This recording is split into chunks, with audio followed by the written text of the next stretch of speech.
was a girl who dared not to swallow anything but air.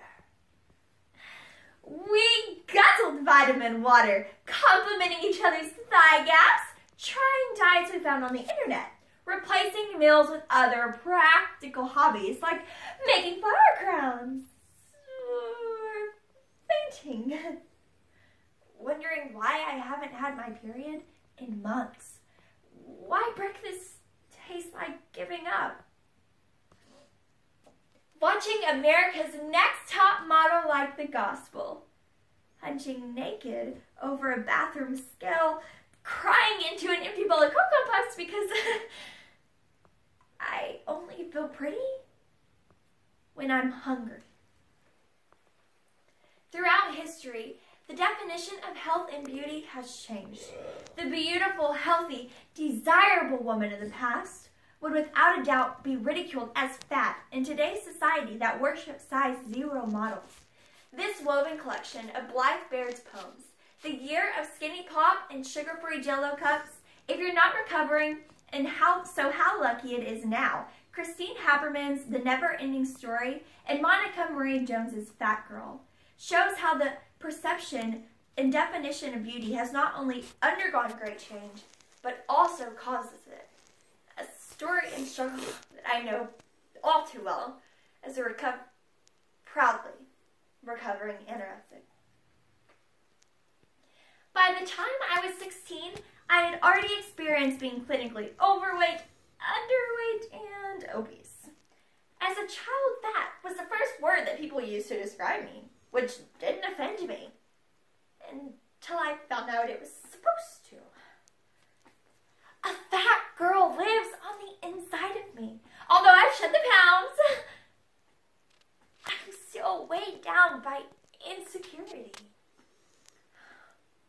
When I lost the weight, my dad was so proud. He started carrying my before and after photo in his wallet. So relieved he could stop worrying about me. Just so glad to finally see me getting healthy. If you develop an eating disorder when you're already thin, you go to the hospital. If you develop an eating disorder when you're not thin, you're a success story. So when I evaporated, of course everyone congratulated me on getting healthy. Girls at school who never spoke to me before stopped me in the hallway to ask how I did it. I say, I'm sick. No! You're an inspiration! How could I not fall in love with my illness?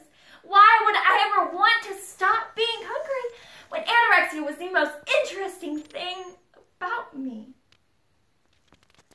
The scale and mirror are my two biggest enemies. The scale measures failure, and the mirror deceives. I don't see what others see because 99% of losing weight is psychology. It has been a challenge physically, but it's been more taxing emotionally. So, how lucky it is now to be boring. The way not going to the hospital is boring. The way looking at an apple and only seeing an apple is boring. My story may not be as exciting as it used to, but at least there's nothing left to count. The calculator in my head has finally stopped. My life's become an oxymoron. When I was large, I was invisible, and now that I'm small, I cannot hide. At size 16, when it came to men, I was virtually unknown. At size 6, they can't stay away from me.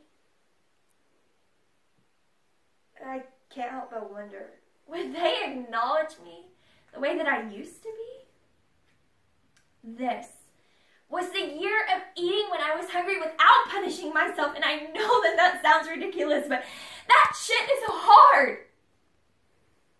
That jokes told offend me. And then I realized they're not meant for me. Why is it then that they still offend me? Because the fat child house within refuses to let go. When I shop and I look through all the small clothes, my inner fat child says, "Leave those alone."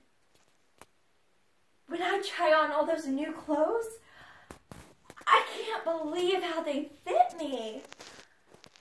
Oh, when I meet a new man that I get feelings for, my inner fat child says, "When he finds out you're fat, he'll head straight for the door." My past and present are in a constant tug of war, making it so hard to appreciate all that I've worked for. I'll never win unless I confront my demon within. I said, "Fat girl, can you please just let me be? Just let me enjoy my new and healthy body." "Girl, don't forget that you used to be fat. You drop a couple of pounds. Now you think you're all that?" I'll never forget what I used to be. Who I am on the inside is the same and will always be. Now I am committed to keeping my lifestyle on track. I am proud. I have stopped seeking revenge on this body